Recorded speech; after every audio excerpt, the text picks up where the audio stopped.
নমস্কার, সবাই দেখছেন বোধোদয়, বোধযুক্ত উদয়, সবার হোক বোধোদয়। কোন লম্পট, কোন অপদার্থ আপনারা বলছিলেন যে অভিষেক ব্যানার্জি বাঘের বাচ্চা, এটাতে আপত্তি আছে। মমতা ব্যানার্জি বলেছেন যে অভিষেক একজন বাঘের বাচ্চা। সেখানে কিছুজন অপদার্থ আপত্তি করেছিলেন যে অভিষেক ব্যানার্জি নামের সাথে এই বাঘের বাচ্চাটা যায় না। প্রমাণিত হলো তো দাদা, অভিষেক ব্যানার্জি বাঘের বাচ্চা একজন। দেখিয়ে দিতে দিল অভিষেক ব্যানার্জি একজন বাঘের বাচ্চা। দেখুন, অ্যাকচুয়ালি এদের জন্য আইন নেই, এদের জন্য আইন আদালত কিছু নেই, সব সেটিং তত্ত্বের ওপর বেঁচে আছে। আইন অ্যাকচুয়ালি যাদের জন্য আছে সেটা হচ্ছে এই সাধারণ মানুষ। এদেরকে নিয়ে সবাই খেলে, আইন আদালতও খেলে, রাজনৈতিক নেতারাও খেলে, আর এদেরকে ভাঙিয়েই এদের যত ইনকাম রোজগার। অভিষেক ব্যানার্জির জন্য কি আর আইন রয়েছে? এদের জন্য আইন নেই।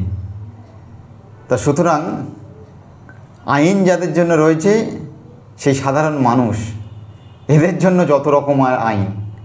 আর এদেরই সাধারণ মানুষের কদর ঠিক ওই কটা দিন, ভোটের আগের মুহূর্ত পর্যন্ত।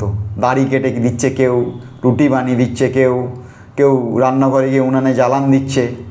হ্যাঁ, এই কটা দিন এরা বেশ কদর অনুভব করে সাধারণ মানুষ, না আমরা আছি।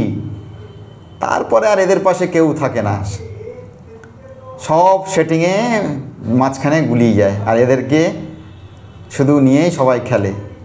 অ্যাকচুয়ালি আইন কাদের জন্য জানেন?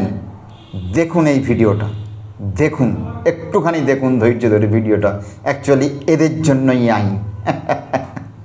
जाने काली खल किस्मत में ही न पता चल पावे जिंदगी आके